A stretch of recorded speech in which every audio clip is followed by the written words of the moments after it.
Chairman Subhadra గారికి,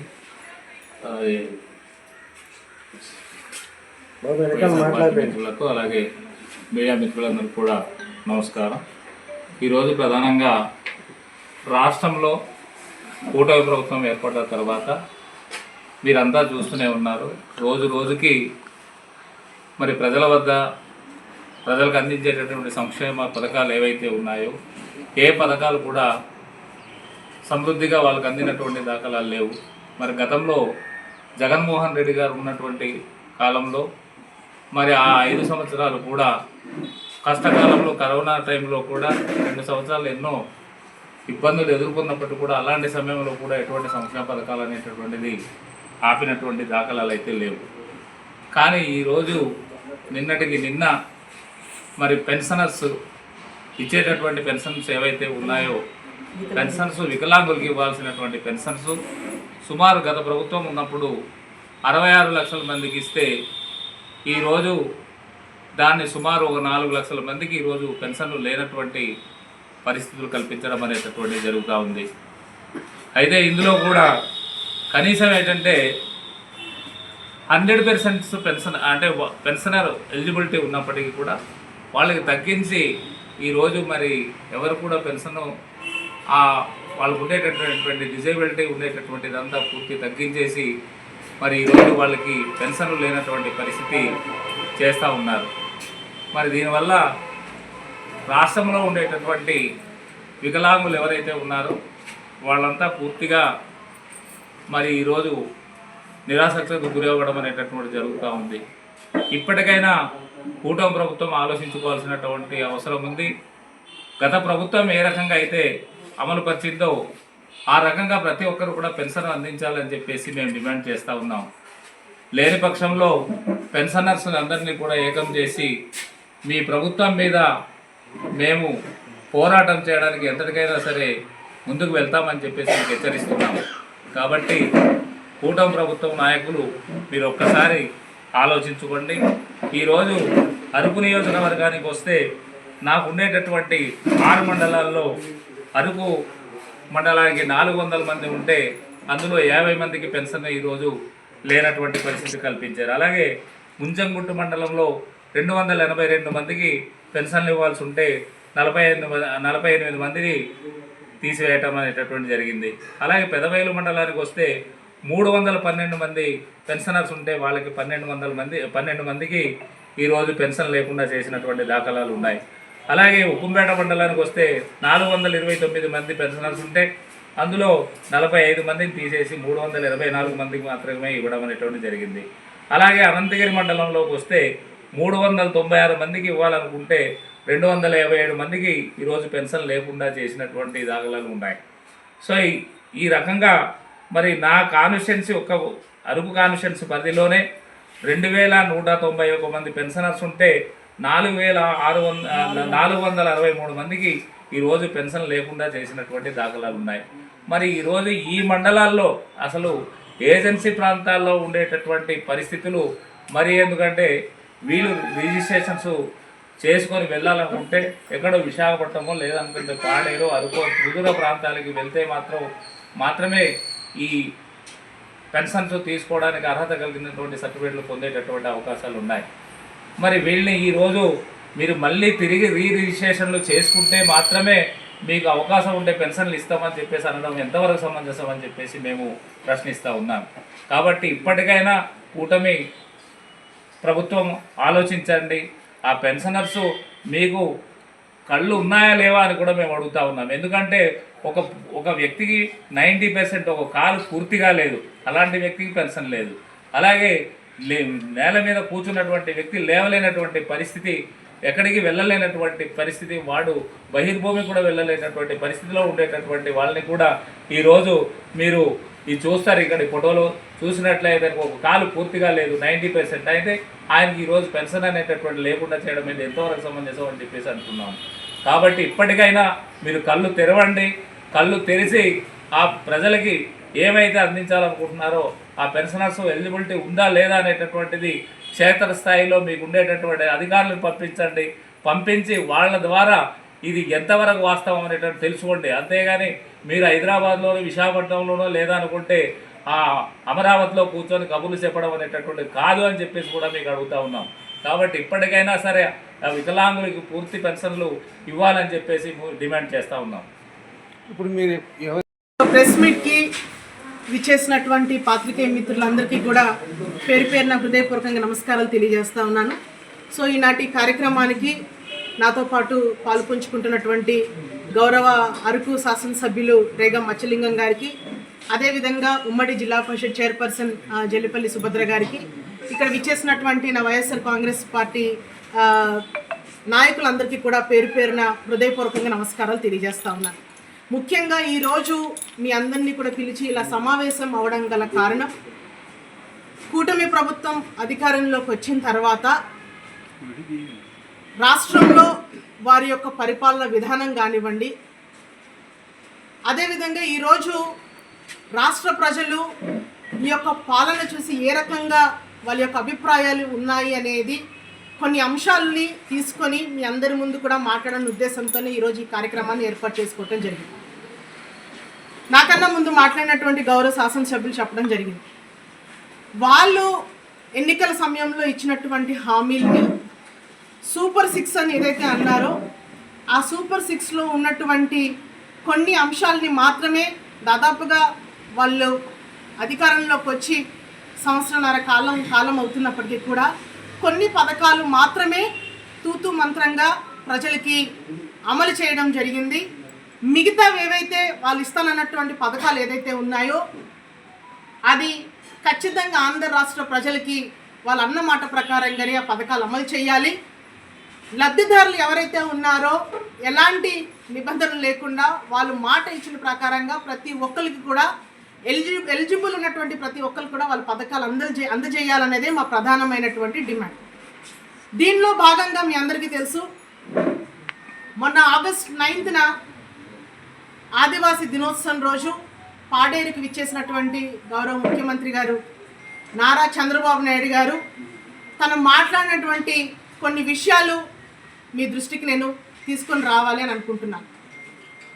ఆయన మాట్లాడినటువంటి మాటల్లో ప్రధానంగా ప్రెజెంట్ గిరిజన ప్రాంతంలో హాట్ టాపిక్గా నడుస్తున్నటువంటి జీవో నెంబర్ 3, ఆయన మాటలు చెప్పటము 275 జీవో నేనే తీసుకొచ్చాను, జీవో నెంబర్ 3 కూడా మా హయాంలోనే తీసుకొచ్చాము అని చెప్పేసి అని గొప్పగా చెప్పినప్పటికీ కూడా జీవో నెంబర్ 3 ఈరోజు సుప్రీంకోర్టు రద్దు చేసింది అని అంటే పూర్తి స్థాయిలో దాని చట్టబద్ధత కల్పించకపోవటం వల్లే సుప్రీంకోర్టు రద్దు చేయటం జరిగింది.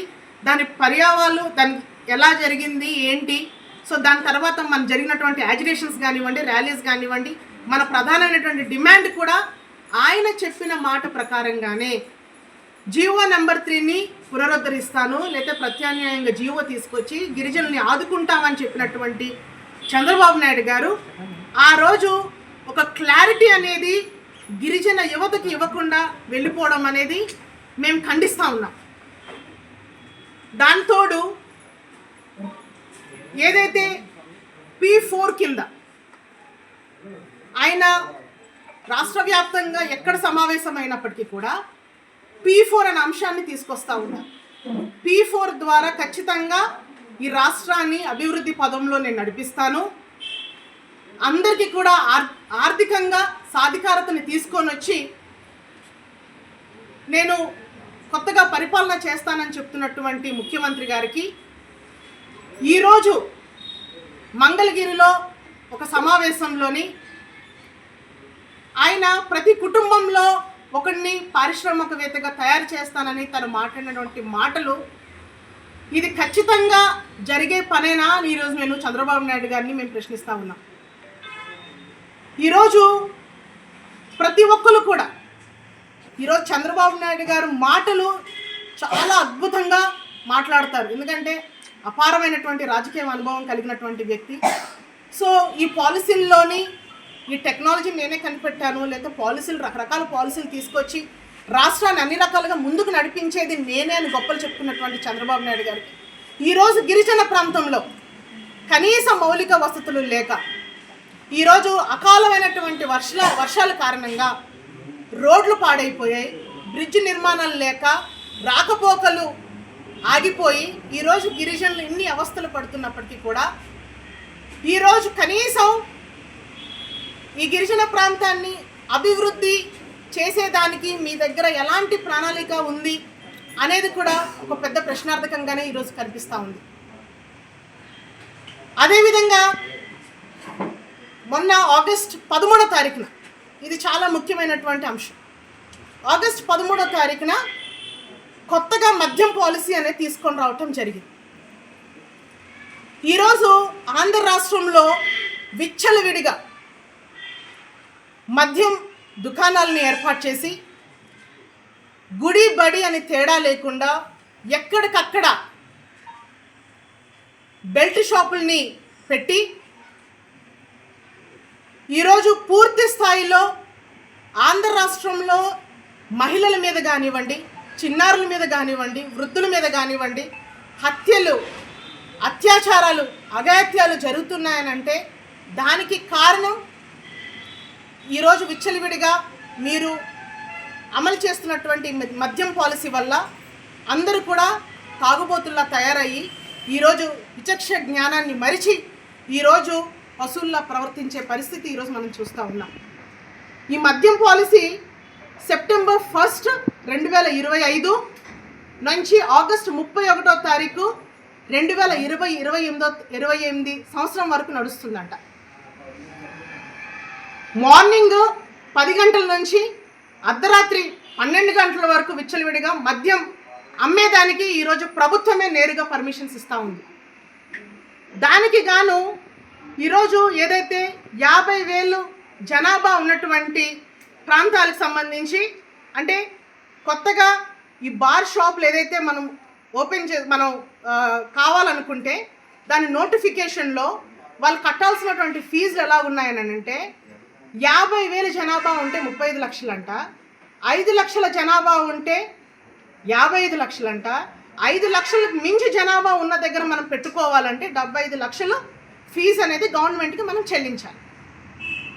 అండ్ అదేవిధంగా టైమింగ్స్ కూడా చూడండి, మార్నింగ్ 10 to నైట్ 12 గంటల వరకు. అంటే ఈరోజు మద్యం తాగే వాళ్ళకి వాళ్ళ చేత తాగించి దాని ద్వారా వచ్చే డబ్బుని ఈరోజు మీరు సంపద సృష్టి అంటారా చంద్రబాబు నాయుడు గారు? చెప్పండి.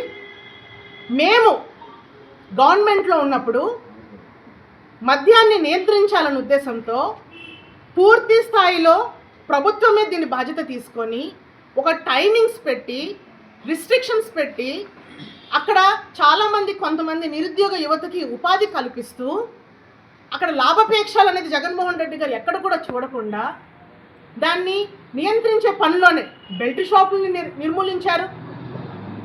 పర్మిట్ హౌస్లకు కూడా పూర్తి స్థాయిలో క్లోజ్ చేయడం జరిగింది. ఎలాంటి డిస్టిలరీస్ కూడా ఆయన పర్మిషన్ ఇవ్వలేదు మా హయాంలో.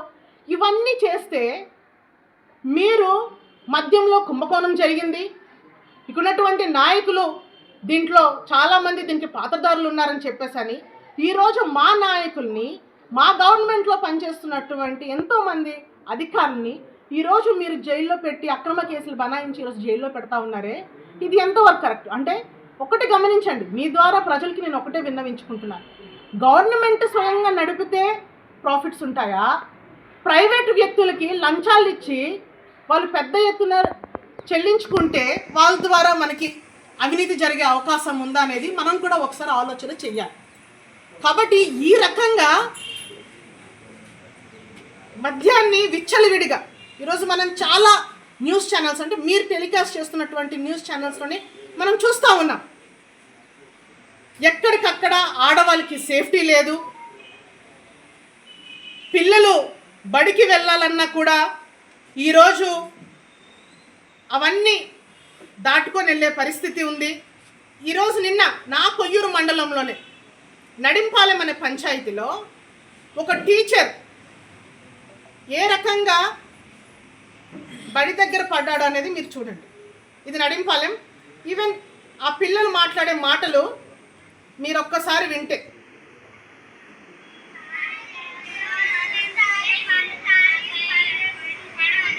వాళ్ళ సారు తాగేసి పడుకుంటున్నారంట. కలెక్టర్ గారు మాకు మంచి మాస్టర్ని వెయ్యండి అని చెప్పేసని ఈరోజు పేరెంట్స్ పిల్లలు అడిగే పరిస్థితి ఈ రకంగా ఉంది. అంటే ఈరోజు మనం సమాజానికి మనం ఏం మెసేజ్ ఇస్తున్నాం అంటే చంద్రబాబు నాయుడు గారు అపారమైనటువంటి రాజకీయ నాయకుడు. ఈరోజు ఆయన అనుభవం కింద మనం ఎవరం కూడా మాట్లాడేది లేదనుకుందాం. అలాంటి వ్యక్తి, ఒక ముఖ్యమంత్రి హోదాలో ఉన్న వ్యక్తి చాలామందికి ఆదర్శంగా ఉండాలి. ఆయన తీసుకున్నటువంటి పాలసీస్ని బేస్ చేసుకొని పలానా ముఖ్యమంత్రి హయాంలో ప్రజలకి ఉపయోగపడే అద్భుతమైనటువంటి పాలసీ తయారు చేయబడింది, దీనివల్ల ప్రజలకి చాలా ఉపయోగపడిందని అందరూ చెప్పుకోవాలి తప్ప ఈరోజు వాళ్ళు ఆ పార్టీ నాయకులు బాగుపడాలని ఒక ఉద్దేశంతోనే ఈరోజు ఇలాంటి దారుణమైనటువంటి మద్యం పాలసీ ప్రవేశపెట్టడం అనేది ఎంతవరకు కరెక్ట్ అనేది మనం అందరం కూడా ఆలోచన చేసుకోవాలి. అదేవిధంగా ఇంకొక అంశం ఏంటంటే గిరిజన ప్రాంతంలో వాణిజ్య పంటలుగా ఉన్నటువంటి కాఫీ అండ్ మిరియాలు మీ అందరికీ తెలుసు. వన్స్ కాఫీ మిరియాలు వచ్చిన తర్వాతనే గిరిజన ప్రాంతంలో ఉన్నటువంటి రైతుల యొక్క తలరాత మారింది అని మనందరం కూడా గొప్పగా చెప్పుకోవాలి. ఎందుకంటే ఆ పంటల ద్వారా అంత డబ్బు వస్తుంది, కాస్తో కూస్తో వాళ్ళ యొక్క పరిస్థితులు, వాళ్ళ యొక్క జీవన ప్రమాణాలు అనేవి కొంచెం మారడం జరిగింది. ఈరోజు కాఫీ ప్రాసెసింగ్ యూనిట్ మీ అందరికీ తెలుసు. మా గవర్నమెంట్లో మేము ఉన్నప్పుడు మాకన్నా ముందు చింతపల్లిలో ఆల్రెడీ కాఫీ ప్రాసెసింగ్ యూనిట్ అనేది స్టార్ట్ చేయడం జరిగింది. జీకేవిది జీమాడుగుల్లో మేము అధికారంలో ఉన్నప్పుడే మోటా అంటే మినిస్టర్ ఆఫ్ ట్రైబల్ అఫైర్స్ నుంచి సెంట్రల్ గవర్నమెంట్ నుంచి ఫండ్స్ తీసుకొచ్చి ఐటీడీఏ ద్వారా ప్రాసెసింగ్ యూనిట్ అనేవి స్టార్ట్ చేస్తూ ఉన్నారు, కన్స్ట్రక్షన్ అవుతూ ఉంది.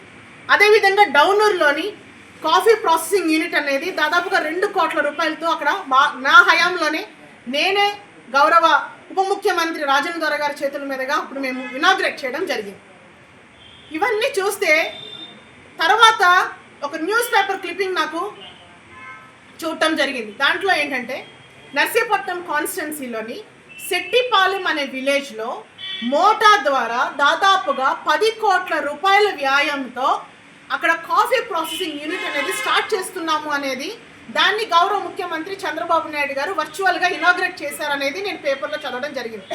వెంటనే జీసీసీ ఎండీ గారికి నేను కాల్ చేసి, అమ్మ దీని మీద ఏంటి, ఈరోజు కాఫీ అనేది ఈ 11 మండలాల్లో చాలా పెద్ద ఎత్తున పండిస్తూ ఉన్నారు, ఈరోజు మీరు కాఫీ ప్రాసెసింగ్ యూనిట్ నుంచి మీరు నర్సీపట్నంలో పెడతా ఉన్నారు, అదేది పెట్టేదేదో ఆ డౌనూరులోనో ఆ చింతపల్లిలోనో పెడితే ఇక్కడ ఉన్నటువంటి చాలామంది నిరుద్యోగ యువత కానివ్వండి, చాలామంది మహిళలకి కానివ్వండి ఉపాధి అవకాశాలు కలిగే అవకాశాలు ఉంటాయి. ఎందుకంటే ఆ ప్రాసెసింగ్ యూనిట్లో చాలా ఎందుకంటే వన్స్ ఇక్కడ కాఫీ బీన్ రెడీ అయిన తర్వాత డ్రై చేసి దాన్ని పల్పింగ్ తీసేసి దాన్ని డ్రై చేసి దాన్ని రోస్ట్ చేసి దాన్ని పౌడర్ చేసి దాన్ని ప్యాకింగ్ చేసే యూనిట్ అంతా కూడా ఒకే దగ్గర వస్తుంది. కాబట్టి పెద్ద ఎత్తున ఉపాధి కల్పించే అవకాశం ఉంటుంది కదా అని మనం మాట్లాడినప్పుడు ఆవిడ కొన్ని కారణాలు చెప్పడం జరిగింది. మేము ఒకటే అంటున్నాం, అంటే జీసీసీ చైర్మన్గా మన ప్రాంతం నుంచే క్రీడారి శ్రవణ్ కుమార్ గారు ఉన్నారు. అత్యధికంగా ఇక్కడ గిరిజనులు మనం పండిస్తూ ఉన్నటువంటి పంటకి మా డిమాండ్ ఏంటంటే మీరు ఎక్కడో పెట్టి ఎవరినో మెప్పించుకోవడానికో లేకపోతే ఇంకే కారణాలైనా కానివ్వండి. ఎందుకంటే బికాస్ నర్సీపట్నం అనేసరికి స్పీకర్ గారి కాన్స్టిట్యున్సీ, అయ్యన్ పాత్రి గారి కాన్స్టిట్యున్సీ, ఆయన హయాంలో నేనేదో ఇండస్ట్రీ తెచ్చానని చెప్పుకోవడానికి అక్కడ స్థాపించుకున్నారా, లేకపోతే స్వార్థంగా వాళ్ళకేదో ఉపాధి కల్పించాలి, వాళ్ళ తాలూకాలకు ఉపాధి కల్పించాలన్న ఒక ఆలోచనతో ఎస్టాబ్లిష్ చేశారనేది పక్కన పెడితే మా స్వార్థం వల్ల ఒకటే, మేము పండిస్తున్నాం, ఇక్కడ చాలా నిరుద్యోగ సమస్య అనేది చాలా ఎక్కువ ఉంది కాబట్టి ఇక్కడ మా ఏరియాలో పెట్టాలనేది మా ప్రధానమైనటువంటి డిమాండ్. దానికి వైఎస్ఆర్ కాంగ్రెస్ పార్టీ తరఫున మేము కట్టుబడి ఉన్నామని కూడా ఈ సందర్భంగా నేను తెలియజేస్తా ఉన్నా. అండ్ అదేవిధంగా ఏదైతే మన డిమాండ్ ఇందాక నేను మాట్లాడినట్టుగానే జీవో నెంబర్ 3 గురించి మనం మాట్లాడితే మన డిమాండ్ స్పెషల్ డిఎస్సి. సో మొన్న జరిగినటువంటి డిఎస్సిలో మనకు చాలా అన్యాయం జరిగిందని, సో మనకంటూ ఒక స్పెషల్ డిఎస్సి తీస్తే గిరిజన ప్రాంతంలో చాలా వరకు స్కూల్స్లో ఈరోజు వరకు టీచర్స్ లేరు. ఒక్క జీకేవిది మండలంలోనే, ఎందుకంటే మారుమూల గిరిజన మండలం ఏదైనా ఉందని అంటే అది జీకేవిది మండలం. 30 స్కూల్స్కి ఈరోజు వరకు టీచర్స్ లేరు. ఇట్స్ ట్రూ, మీరు ఎంక్వైరీ చేసుకోండి. కాబట్టి ఈ సమస్య మనకి పోవాలంటే మన గిరిజనులకు ఒక స్పెషల్ డిఎస్సి తీసి ఖచ్చితంగా మన ఏరియాలో మన స్కూల్స్లో మన వాళ్ళ చేత ఆ పోస్టులు ఫిల్ చేయాలనేది మా డిమాండ్. అదేవిధంగా అన్నదాత సుఖీభవ కింద రిలీజ్ చేసినటువంటి అమౌంట్ ఏదైతే ఉందో చాలామంది వరకు రైతులకు కూడా పడలేదు. అది మొన్న మేము గౌరవ పిఓ గారి దృష్టిలో కూడా మేము తీసుకెళ్ళడం జరిగింది. దాన్ని ఇమీడియట్గా డేటా కనుక ఇస్తే దాన్ని రెక్టిఫై చేస్తామని కూడా ఆయన మాట ఇచ్చారు. కాబట్టి సో ఇవి అంటే అరకా కొరకగా ఈరోజు పథకాలు అనేవి రిలీజ్ చేస్తూ ఉన్నారు.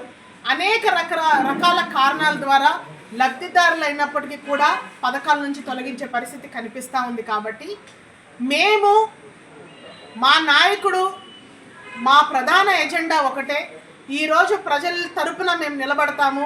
ప్రజలకి ఏ సమస్య వచ్చినా కూడా వైఎస్ఆర్ కాంగ్రెస్ పార్టీ ముందుండి వాళ్ళ సమస్య మేము గలమెత్తి ప్రభుత్వాన్ని దృష్టికి తీసుకువెళ్ళి వాళ్ళకి న్యాయం జరిగేంత వరకు మేము పోరాటం చేస్తామని కూడా ఈ సందర్భంగా నేను తెలియజేస్తూ, ఈ యొక్క కార్యక్రమాన్ని తర్వాత మన జిల్లా పరిషత్ చైర్పర్సన్ గారు కూడా ఈ ప్రెస్ మీట్ని ఉద్దేశించి మాట్లాడాల్సిందిగా కోరుతున్నాం. ఈరోజు ముఖ్యంగా మీ అందరి సమక్షంలో మీ ముందుకు రావడానికి గల కారణాలు అనేక పరిస్థితులు ఉన్నాయి. ఈ కూటమి ప్రభుత్వం ఏర్పడిన తర్వాత రాష్ట్ర వ్యాప్తంగా జరుగుతున్నటువంటి అన్యాయాలు అక్రమాలని ఖచ్చితంగా రోజు రోజుకి మితిమీరిపోయింది. అది చెప్పలేని స్థాయికి దాటిపోతున్నారు. కాబట్టి ఈరోజు మేమందరూ కూడా మీడియా ముందుకు రావడం జరిగింది.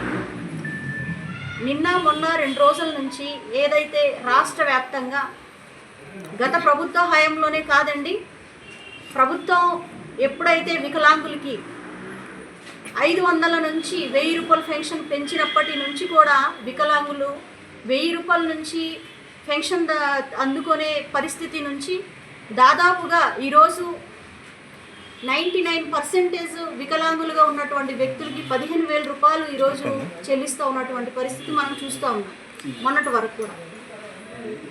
అదేవిధంగా 85, 75 దగ్గరలో ఉన్న వాళ్ళందరికీ కూడా 6,000 రూపాయలు ఈరోజు ఇచ్చే పరిస్థితి కూడా మనం చూసాం. కానీ వీరందరికీ కూడా ఏదైతే కూటమి ప్రభుత్వం ఏర్పడిన తర్వాత వీరందరికీ కూడా గత ప్రభుత్వంలో వికలాంగులు కాకపోయినా కూడా వికలాంగుదారులుగా వీళ్ళు నిర్ధారణ చేసి వారందరికీ కూడా అందిస్తున్నారు అని ఒక ఆసత్య ప్రచారాన్ని తీసుకొచ్చి ఈ ప్రభుత్వంలో గత 15 రోజులుగా పాడేరు, అదేవిధంగా మన ఏజెన్సీ ఏరియాలో పాడేరు అలాగే అరకు ప్రాంతంలో ఒక ఏదైతే దాన్ని ఏమంటారు సదరం సర్టిఫికెట్స్ గురించి వారం రోజులుగా ఒక సదరంని క్యాంప్ లాగా ఏర్పాటు చేసి ఈ కూటమి ప్రభుత్వం ఏం చేసిందంటే ఎంతటికి దిగజారిందంటే 99% ఉన్న వాళ్ళందరికీ కూడా పర్సంటేజ్ని తగ్గించే కార్యక్రమం చేశారు. 99% ఉన్న వాళ్ళందరికీ కూడా 45 చేసి 75, 80 ఉన్న వాళ్ళందరినీ కూడా నాట్ ఎలిజిబుల్లో పెట్టేసి వాళ్ళకి 40% చూపించడం వల్ల వాళ్ళకి ఈరోజు పెన్షన్ అనేది తీసివేయడం జరుగుతుంది. ఇది వారు చెప్తే కానీ మన నోటీసులోకి రాలేదు. స్వయాన వికలాంగులందరూ కూడా ఒక్కొక్క మండలం నుంచి సుమారుగా 45, 50, 60, 70 ఇలాగా ఈ 5 రోజుల్లో ఈ నెల 25 వరకు కూడా గడువు ఇచ్చారు. ఈ గడువు ముగిసేలోగా గనక మనం చూసుకున్నట్లయితే ఖచ్చితంగా దాదాపుగా ఒక్కొక్క మండలానికి 100 నుంచి పైనే ఈరోజు ఎలిజిబుల్ కాకుండా చేసే పరిస్థితి ఈ కూటమి ప్రభుత్వం తీసుకొచ్చింది. అంతకన్నా దౌర్భాగ్యం ఏమైనా ఉంటుందా?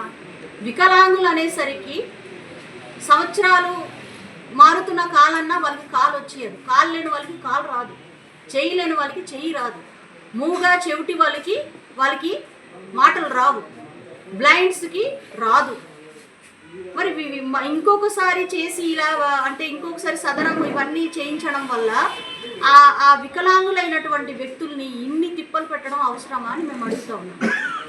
ఖచ్చితంగా రాష్ట్ర ప్రభుత్వం ఖచ్చితంగా వీటన్నిటిని కూడా పరిష్కరించకపోతే ఖచ్చితంగా వైఎస్ఆర్ కాంగ్రెస్ పార్టీ తరఫున మేము పెద్ద ఎత్తున కూడా మేము పోరాటం చేయడానికి కూడా ముందుకు వస్తామని తెలియజేస్తున్నాను. అదేవిధంగా ఈరోజు రాష్ట్రంలో జరుగుతున్నటువంటి మహిళల మీద జరుగుతున్నటువంటి అఘాయిత్యాలు, అత్యాచారాలు, ఏదైతే టీడీపీ ముసుగులో ఉన్నటువంటి ఎమ్మెల్యేలు వేధింపుల్ని భరించలేక మన ఉత్తరాంధ్రలోని శ్రీకాకుళము ఆముదల వలసలో ఉన్నటువంటి ఒక కేజీబీవీ స్కూల్లో ఒక ప్రిన్సిపల్గా పనిచేస్తున్నటువంటి సౌమ్య, మీ అందరికీ తెలుసు, ఎన్ని రకాలుగా వీడియో కాల్ చేస్తూ అదేవిధంగా బూతు పురాణాలు మాట్లాడుతూ ఆవిడ్ని ఒక దళిత మహిళకి ఎన్ని రకాలుగా టార్చర్ పెట్టినటువంటి పరిస్థితి మీరందరూ కూడా గమనిస్తున్నారు. మరి దీన్ని ఎందుకు ఈ కూటమి ప్రభుత్వంలో ఉన్నటువంటి డిప్యూటీ సీఎం గారు పవన్ కళ్యాణ్ గారు, అదేవిధంగా చంద్రబాబు నాయుడు గారు, లోకేష్ గారు వీళ్ళంతా ఏం చేస్తున్నారు? అంటే దళితుల పట్ల మీరు ప్రవర్తించే తీరు ఇదేనా? ఈరోజు ఎవరైతే ఆ ప్రిన్సిపల్ ఉన్నారో తనంతట తానే బయటకు వచ్చి తనకి జరిగినటువంటి ఏదైతే ఇబ్బందులు ఉన్నాయో ఆవిడ స్వయంగా చెప్పినటువంటి మాటలు, దీన్ని కొంతమంది కూటమి ప్రభుత్వంలో ఉన్నటువంటి నాయకులు, ఎమ్మెల్యేలు, మినిస్టర్లు అంతా కూడా ఒక కట్టుకథగా చిత్రించి ఇది కేవలం వైఎస్ఆర్ కాంగ్రెస్ పార్టీ వాళ్ళు చేస్తున్నటువంటి ప్రచారం అంటున్నారు. కానీ ఒక ఆడదై బయటికి వచ్చి మాట్లాడుతుందంటే తన ఒక క్యారెక్టర్ని తను బయట చెప్పుకోలేకపోద్ది కదా. అయినప్పటికీ కూడా ఎన్ని రకాలుగా చిత్రహింస పెట్టి ఉంటేనే కానీ ఒక మహిళ రోడ్డు మీదకి వస్తుందండి. అందులో ఒక ప్రిన్సిపల్ ఆవిడ. మరి ఆవిడ మీద ఇంత జరిగితే దీన్ని కూడా ఈరోజు వైఎస్ఆర్ కాంగ్రెస్ పార్టీ మీద తోసేయడం అనేది నిజంగా ఇది ఆలోచించడానికే కొంచెం బాధాకరంగా ఉంది. దయచేసి కూటమి ప్రభుత్వంలో ఉన్నటువంటి నారా చంద్రబాబు నాయుడు గారు కానివ్వండి, లేదంటే డిప్యూటీ సీఎం గారు కానివ్వండి, లేదంటే మా హోమ్ మినిస్టర్ గారు, మహిళ ఎక్కడ బాధపడినా నేను తట్టుకోలేను, మహిళలకి ఏం జరిగినా నేను సహించలేను అని పెద్ద పెద్ద మాటలు మాట్లాడే మరి హోమ్ మినిస్టర్ గారు ఈరోజు కళ్ళు మూసుకొని ఉంటున్నారా అని మేము తెలియజేసుకుంటున్నాం. దళిత మహిళ, దళిత హోమ్ మినిస్టర్వి నువ్వు ఏం చేస్తున్నావు అని ఈరోజు అడుగుతూ ఉన్నాం. దాదాపుగా ఈ ప్రభుత్వం ఏర్పడిన తర్వాత 99 అత్యాచారాలు, అదేవిధంగా మర్డర్లు జరిగింది. ఇంతమంది చిన్నపిల్లలకి ఈరోజు అభంశుభం తెలియనటువంటి పసికందు నిన్న కాదు మొన్నే మరి కత్తిపోటుకి బలి అయినటువంటి ఆ పాప మీద ఎటువంటి చర్యలు తీసుకున్నారని మేము ఈరోజు ప్రశ్నిస్తున్నాం మీకు. మరి వీటన్నిటి మీద వదిలేసి కేవలం ఏఎస్ఆర్ జిల్లాలో ఉన్నటువంటి గిరిజన ప్రజల మీదే ఈరోజు ప్రేమ ఉన్నట్టు, ముఖ్యమంత్రి వచ్చినా ఏఎస్ఆర్ జిల్లాలోనే, డిప్యూటీ సీఎం పర్యటన అయినా ఏఎస్ఆర్ జిల్లాలోనే. ఏఎస్ఆర్ జిల్లాలో ఏం ఆశించి వస్తున్నారని నేను సూటి ప్రశ్న మీకే ఇస్తున్నాను. ఏఎస్ఆర్ జిల్లాలో ఈరోజు పాడేరు, అరకు మాత్రమే పర్యటిస్తున్నారు. శంకుస్థాపన చేయాలన్నా ఏఎస్ఆర్ జిల్లాలో వస్తున్నారు. ఏ కార్యక్రమం చేయాలన్నా ఏఎస్ఆర్ జిల్లాలో మీరు వస్తున్నారంటే దానికి కారణం ఏంటి? బలమైన కారణం ఉంది కాబట్టి ఈరోజు ఈ ప్రాంత ప్రజలకు మబ్బి పెట్టే కార్యక్రమాల్లో ఈ కూటమి ప్రభుత్వం ఉంది అని కూడా మీకు మీ ద్వారా నేను తెలియజేసుకుంటున్నాను. ఎందుకంటే రాష్ట్ర ప్రభుత్వం చేసేది సున్నా. కేవలం పిఎంవైసీ కింద వచ్చేటటువంటి పిఎం జన్మన్ నుంచి ఏదైతే గత ప్రభుత్వంలో పీవీటీసీ గ్రామాలను కూడా హ్యాబిటేషన్లోకి తీసుకొని అభివృద్ధి కార్యక్రమాలు అనేది పిఎం జన్మన్ నుంచి ఈరోజు అన్ని కార్యక్రమాలు జరుగుతూ ఉన్నాయి. వాటిని వసూలు చేయడానికే ఈరోజు ట్రైబల్ వెల్ఫేర్ మినిస్టర్ వచ్చేస్తున్నారు, డిప్యూటీ సీఎం గారు వస్తారు. నేనే కోట్లాది రూపాయలు నేనే తీసుకొచ్చాను, వేలాది కోట్లు నేనే తీసుకొచ్చానని పెద్ద పెద్ద మాటలు అంటారు. మినిస్టర్ గారేమో 1000 కోట్లు అంటారు, డిప్యూటీ సీఎం గారేమో 11 కోట్లు అంటారు. ఇక్కడున్న లోకల్ నాయకులేమో లేదు 15 కోట్లు అని చెప్తారు. ఎన్ని కోట్లు మీకే ఒక క్లారిటీ లేదు. ఈరోజు మీరు వచ్చి మా ప్రాంతంలో వచ్చి పెద్ద పెద్ద మాటలు మాట్లాడుతుంటే నిజంగా హాస్యాస్పదంగా ఉంది. అదేవిధంగా ఏదైతే ఇందాకలా మా అధ్యక్షురాలైనటువంటి భాగ్యలక్ష్మి గారు చెప్పినటువంటి మాటలు, ఏదైతే జీసీసీకి సంబంధించినటువంటి కాఫీ మిరియల్ ఆ ప్రాసెసింగ్ యూనిట్ ఏదైతే నర్సీపట్నంలో మాకవరపాలెంలో స్టార్ట్ చేస్తున్నారో అది ఖచ్చితంగా అది స్పీకర్ గారి యొక్క ఆలోచన మేరకే వారు చెప్పుకోవడానికి ఆ ప్రాంతానికి అభివృద్ధి చేసే కార్యక్రమంలో పక్కదారి పట్టిస్తున్నారని చెప్పడంలో ఎటువంటి సందేహం లేదు మనకి. కాబట్టి దయచేసి ప్రజాప్రతినిధులారా, మా ఏజెన్సీ ప్రాంతంలో ఉన్న ఎవరైతే కూటమి ప్రభుత్వం నుంచి ఉన్నటువంటి నాయకులు ఉన్నారో వారందరికీ కూడా, అలాగే మరీ ముఖ్యంగా శ్రావణ్ కుమార్ గారికి, జీసీసీ చైర్మన్ గారికి కూడా మేము విన్నవించుకుంటున్నాం. మేము అభివృద్ధిని ఏ రోజు కూడా అడ్డుకునే పరిస్థితి ఉండదు. నిజంగానే మీకే గనక ఈ గిరిజన పట్ల ఈ అరకు పాడేరు మీద గనక అభిమానము, లేదంటే ఈ అరకు పాడేరు యువకులందరికీ కూడా ఒక మంచి అవకాశం ఇస్తూ నిరుద్యోగులకి కూడా ఉద్యోగ అవకాశాలు కల్పించాలంటే ఖచ్చితంగా మనకున్నటువంటి ఏదైతే చింతపల్లి కానివ్వండి, లేదనుకుంటే అనంతగిరి కానివ్వండి, ఈ ప్రాంతంలో మీరు ఆ ప్రాసెసింగ్ యూనిట్ ఏదైతే ఉందో స్థాపించండి. మేము అందరు కూడా అప్రిషియేట్ చేస్తామని కూడా మేము తెలియజేసుకుంటున్నాం. అదేవిధంగా డౌనూరులో గత ప్రభుత్వంలో ఏదైతే 2 కోట్ల రూపాయలతో మేము స్టార్ట్ చేసామో అది కూడా పూర్తి చేయవలసిన బాధ్యత కూడా మీ మీద ఉందని. ఎందుకంటే మేడం గారు, నేను మీ ఇద్దరు కూడా కలిసి ఎండీ గారితో మాట్లాడినప్పుడు ఎండీ గారు అదే అన్నారు, గిరిజన ప్రాంతంలో వర్షాలు ఎక్కువ పడతాయి అంటే మరి ఈరోజు వర్షం ఎక్కువ పడుతుందని ఇక్కడ వచ్చినవి అన్నీ కూడా తీసుకెళ్లి మైదాన ప్రాంతంలో ఎట్లా పెడతారు మీరు? ఈరోజు ఎక్కడ పెడితే ఆ లోకల్లో ఉద్యోగ అవకాశాలు అంటారు కదా, మరి మా ప్రాంతంలో ఉద్యోగ అవకాశాలు అవసరం లేదా? కాబట్టి దయచేసి ఇటువంటి రాజకీయాలు చేయవద్దు. ఎవరైతే పెన్షన్దారులు ఉన్నారో వాళ్ళందరికీ కూడా సకాలంలో వికలాంగులందరినీ కూడా రోడ్డు మీద పడేయవద్దు. దయచేసి వాళ్ళకి ఒక రాజకీయంగా మీరు చూడవద్దు. మానవత్వంగా ఆలోచిస్తూ వాళ్ళందరినీ కూడా రాష్ట్ర వ్యాప్తంగా ఈరోజు రోడ్డు మీద పడిపోయే ప్రమాదం ఉంది కాబట్టి వాళ్ళందరినీ కూడా ఆదుకోవాలని మనస్ఫూర్తిగా కోరుకుంటున్నాను. అదేవిధంగా ఏదైతే మహిళలకు ఫ్రీ బస్ అన్నారు, నేను నిన్ననే మరి డిపోలో ఉన్న మేనేజర్ గారితో మాట్లాడడం జరిగింది. ఏసర్ జిల్లాలో మీరు ఎన్ని బస్సులను కేటాయించారు, సో ఏ బస్సులకి మా మహిళలు ఫ్రీగా బస్సు ఎక్కవచ్చు అనేది మీరు ఏది కూడా పూర్తి స్థాయిలో మాకు వివరించలేదు అని అడిగినప్పుడు 43 బస్సులు ఉన్నాయమ్మా, ఆ 3 లగ్జరీ బస్సులు తప్ప మిగతా బస్సుల్లో అన్నిట్లో కూడా ఎక్కవచ్చు అన్నారు. కానీ నిన్ననే నాకు దాదాపుగా 10 నుంచి 20 మంది మహిళలు వచ్చి కలవడం జరిగింది. అక్కడ మహిళలు బస్సు ఎక్కుతుంటే డ్రైవర్లు బస్సు ఆపలేనటువంటి పరిస్థితి కూడా మనం ఆల్రెడీ 2 రోజులకే స్టార్ట్ అయిపోయింది. ఎందుకు ఆపట్లేదు అంటే మహిళలు అయితే ఫ్రీగా ఎక్కుతారు కదా, సో అందుకనే ఆపకుండా ముందుకెళ్ళిపోయి మరి పురుషుల నుంచి ఎవరికైనా ఎక్కిస్తే మరి ఆదాయం పెరుగుతుంది కదా అన్న ఉద్దేశంలో కూడా ఉంది. ఇది రానున్న రోజుల్లో ఖచ్చితంగా మీ దృష్టికి కూడా వస్తుంది. ఇది నా ముంచెంకుటు మండలంలో నిన్న మొన్న జరిగినటువంటి సంఘటన మీ మీడియా ముందు నేను తెలియజేసుకుంటున్నాను. ఫ్రీ బస్సు ఇవ్వండి మా మహిళలకి, కాదని నేను చెప్పను. కానీ ఎంతమంది మహిళలు ఫ్రీ బస్సులో తిరుగుతున్నారు? ఈరోజు ఉద్యోగాలు చేస్తున్నటువంటి ఉద్యోగస్తులు వారు ఒక ఏరియా నుంచి, ఒక మండల హెడ్ క్వార్టర్ నుంచి వాళ్ళు స్కూల్కి వెళ్ళే పరిస్థితిలో వాళ్ళకి బస్సులు లేనటువంటి పరిస్థితి ఈరోజు ఉంది.